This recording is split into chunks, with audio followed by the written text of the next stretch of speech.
Halo semua, perkenalkan kami dari kelompok 6. Namaku Skyly dengan NIM 166210117. Namaku Sisiliana Baban dengan NIM 166211132. Saya Nurul Bayani dengan NIM 166211147. Dan saya Hemasfarana Larasati dengan NIM 166210202. Pada kesempatan kali ini, kami akan mempresentasikan sistem operasional Leaf sederhana dalam rangka memenuhi tugas besar pengenalan komunitas kami. Pada kesempatan kali ini, kami akan menjelaskan 4 poin penting. Yang pertama adalah dekomposisi masalah, yang kedua adalah deskripsi simulasi, yang ketiga adalah flowchart, dan yang keempat adalah simulasi program. Di sini saya akan menjelaskan hasil dari tugas pertama, yaitu dekomposisi masalah. Sebelumnya kami sudah melaksanakan diskusi mengenai sistem yang kami buat, yaitu sistem operasional Leaf sederhana, dan kami juga sudah melaksanakan eksplorasi berdasarkan pengalaman dan studi literatur. Nah, kami mendapatkan 2 persoalan utama mengenai sistem kami. Yang pertama adalah prinsip kerja, dan yang kedua adalah fungsi dari Leaf. Saya akan menjelaskan yang pertama terlebih dahulu, yaitu prinsip kerja. Leaf itu bekerja berdasarkan permintaan penumpang. Penumpang dapat dibagi lagi menjadi 2, yaitu penumpang dari dalam lift yang disebut sebagai penumpang terkini, dan penumpang dari luar lift yang disebut sebagai calon penumpang. Lift mengantarkan penumpang sesuai dengan penjadwalan. Berdasarkan literatur kami, ada 3 jenis penjadwalan. Yang pertama, first come, first serve, di mana permintaan pertama yang masuk ke dalam antrian akan dilayani terlebih dahulu. Kemudian yang kedua, C-scan, di mana lift melayani permintaan dari lantai terbawah lalu naik ke lantai teratas, kemudian dari lantai teratas turun ke lantai terbawah. Untuk jenis penjadwalan ini kurang efektif dikarenakan menghabiskan waktu. Dan yang terakhir ada siluk, yaitu lift akan naik sampai ke lantai teratas di mana ada permintaan, kemudian turun ke lantai yang ada permintaan. Nah, untuk jenis penjadwalan dari program yang kami buat, itu kami serahkan sepenuhnya kepada program, sehingga kita tidak perlu menginput. Dan tujuan dari semua penjadwalan ini adalah agar semua penumpang itu sampai ke lantai tujuan. Dan yang kedua, persoalan fungsi. Lift itu dapat dibagi menjadi 3 berdasarkan fungsinya. Yang pertama, passenger elevator, yaitu elevator yang memiliki kapasitas terbatas dan mengangkut manusia. Dan yang kedua, ada dumbwaiter, di mana ini biasanya ditemukan di restoran dan juga perpustakaan. Nah, lift ini memiliki kapasitas yang lebih besar dan berfungsi untuk mengangkut barang. Dan yang terakhir ada service elevator. Elevator ini memiliki kapasitas yang terbatas dan dapat mengangkut barang dan manusia. Untuk lift yang kami buat programnya, khususnya adalah passenger elevator. Nah, semua dari elevator ini berfungsi untuk mengantar penumpang hingga lantai tujuan dengan selamat. Selanjutnya adalah deskripsi masalah. Namun terlebih dahulu saya ingin menjelaskan bahwa dalam program kami melimitasi jumlah passenger di sini atau jumlah penumpang di sini adalah 10 orang dan jumlah lantainya ada 8 lantai. Kemudian setelah ini kami menentukan input random, artinya untuk tujuannya akan ditentukan secara acak oleh program kami. Nah, di deskripsi masalah ada 3 poin penting. Yang pertama adalah input, yang kedua adalah proses, dan yang ketiga adalah output. Yang pertama adalah input. Di sini pengguna menginput posisi lantai sekarang. Jadi sebagai user, saya sebagai pengguna, sebagai user akan menginput di lantai berapa saya membuka lift tersebut. Kemudian saat lift terbuka, berapa jumlah penumpang yang ada di dalam lift tersebut dan jumlah penumpang yang akan masuk bersama saya. Kemudian tahap kedua adalah proses.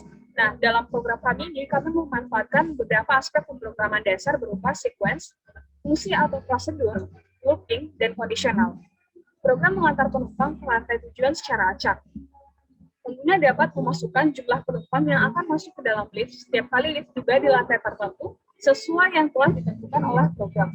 Kemudian, program juga menunjukkan secara implisit jumlah penumpang yang keluar dengan informasi sisa penumpang yang ada sekarang.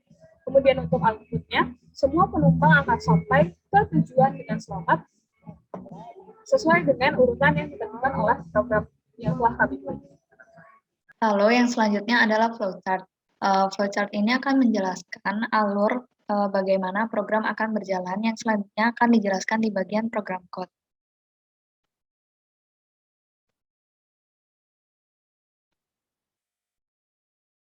Nah, sekarang kami akan menjelaskan kode yang sudah kami buat, di mana kode di sini menggunakan sequence, array, conditional, loop, function, dan prosedur. Nah, pertama kita lihat pada lem pertama di sini terdapat import random yang berfungsi sebagai pengacakan tujuan lantai si pengguna. Setelah itu jika kita lihat ke bawah di sini, kita deklarasikan jumlah lantainya 8 dan jumlah maksimum penumpang sama dengan 10. Nah, kemudian buat syarat nih, di mana jika jumlah lantai sama dengan 8, maka program akan meminta inputan berupa lantai awal serta penumpang awal. Setelah itu dijangka melalui fungsi calculate dan parameter berikut. Setelah itu kita lihat di fungsi calculate, di mana kita deklarasikan terlebih dahulu list yang bernama floor list yang berisikan 0 sebanyak floor amount. Kemudian kita deklarasikan lantai yang sekarang sama dengan lantai yang di awal, dan begitu juga untuk pengguna yang sekarang sama dengan pengguna awal. Oke, kemudian data itu akan diproses ke set destination yang memiliki tujuan untuk menentukan tujuan lantai masing-masing penumpang secara acak di sini. Maka jika kita lihat di sini pada fungsi set destination, kita buat looping ya di sini, di mana saat pass at-nya lebih besar dari 0, maka program akan membuat susunan acakan lantai tujuan dan memiliki syarat, yaitu lantai yang dituju itu tidak boleh sama dengan lantai sekarang. Nah, kemudian kita balik ke fungsi yang tadi kita bahas, di mana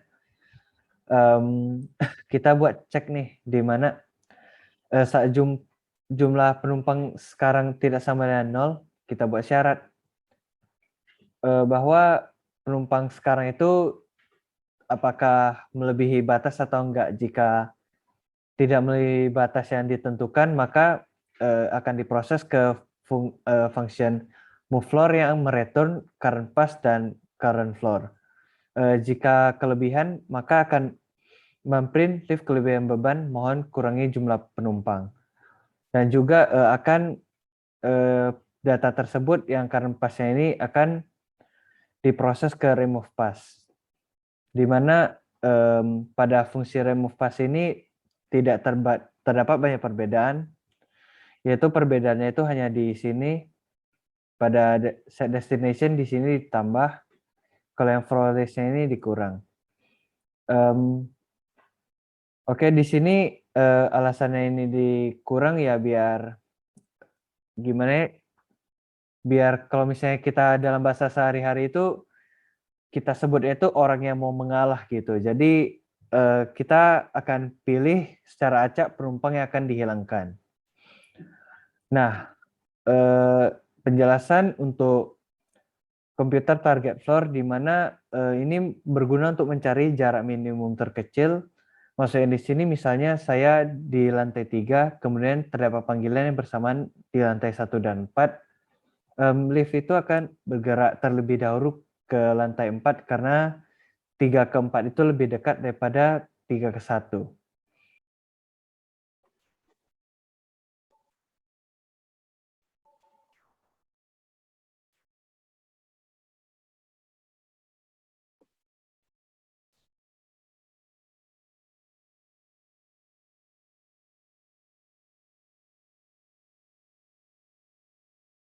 Lalu selanjutnya saya akan menjelaskan mengenai kesimpulan dan lesson learned dari tugas besar yang kami dapatkan. Lift merupakan suatu implementasi program yang ada banyak di sekitar kita. Di balik lift yang biasa kita naiki, terdapat program yang mengatur cara kerja mereka. Tidak terlihat oleh pengguna karena di depan pengguna mereka harus terlihat sederhana untuk dapat digunakan oleh orang banyak. Setelah didekomposisikan, masalah cara kerja lift ini sangatlah kompleks. Bagaimana program dapat menentukan prioritas pengguna, mana yang harus terlebih dahulu dilayani, disambi dengan program harus menentukan kapan dia harus membuka pintu, menutup pintu, dan menerima lagi input pengguna baru. Banyak hal di sekitar kita yang mungkin di mata kita sebagai pengguna akan terlihat mudah, tetapi apabila di breakdown, masalahnya akan terlihat rumit. Oleh karena itu, tidak semua yang terlihat mudah di luar juga begitu pula di dalamnya.